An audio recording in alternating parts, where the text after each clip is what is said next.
Welcome. You're listening to Wi-Fi, where we connect what we know with who made it.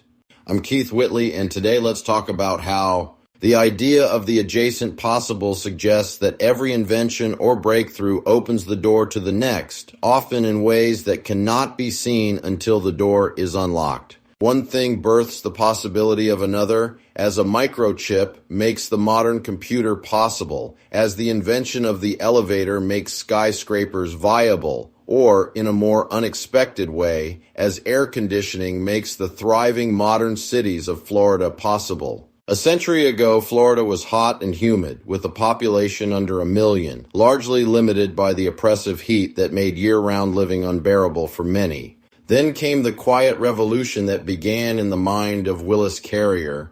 It was a foggy day in 1902 when Carrier stood on a train platform watching the swirling mist rise and curl in the air.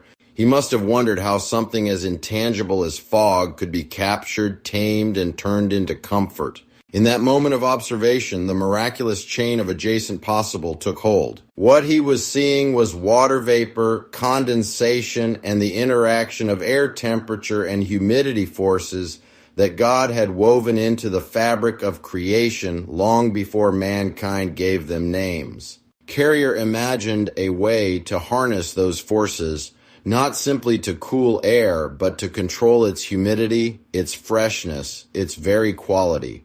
In his mind, fog became not something ephemeral but a potential tool, a key to a physical problem that plagued countless factories, offices, and homes. Like the seed of an oak tree containing the blueprint of towering branches, the seed of air conditioning was planted that day. It is not hard to see the miracle in it. Carrier's idea was more than engineering. It was the unfolding of a divine provision buried within the natural laws of the universe. God, in his creation, had ordained that air holds moisture, that temperature shifts cause condensation, that moving air can cool and refresh. These were constants from the beginning, but until human minds, capable of curiosity and insight, looked upon them with the right question, their potential lay dormant. That moment on the train platform was not random. It was part of a thread woven by the Creator, a puzzle piece sliding into place in the grand design. The Creator had already fashioned the delicate balance of atmospheric physics, the interplay between heat, cold, and vapor.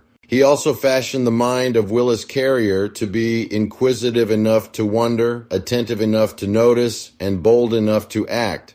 Just as he knit the principles of germination into a seed before a farmer plants it, he planted the principle of cooling in fog before Carrier ever stood there and saw it. From that invention came a cascade of adjacent possibles: cooled office buildings, comfortable homes in sweltering climates, theaters filled in summer, hospitals with controlled environments for patients, manufacturing facilities able to produce goods without warping or spoilage. And from there, whole cities like Miami, Tampa, and Orlando could flourish year-round, attracting millions of people who could live, work, and thrive without fear of relentless heat. Air conditioning shaped migration patterns, economies, and lifestyles, all from one man's insight into fog. Each step looks like human progress, but each is also an echo of the same original miracle, the precise laws of physics and the gift of human intelligence working in harmony, set in place from the foundation of the world. The adjacent possible is not random. It is the steady unveiling of God's intricate design, where one gift opens the door to another in his perfect timing. And in that foggy morning in 1902, heaven's plan sent a vision through the mind of a man, and from that vision, an entire future was made possible. Don't forget, science explores how things happen, but faith reminds us why. I'm Keith Whitley, and now, you know the truth. This was Wi-Fi. Stay curious, stay connected, and we will see you here next Wednesday.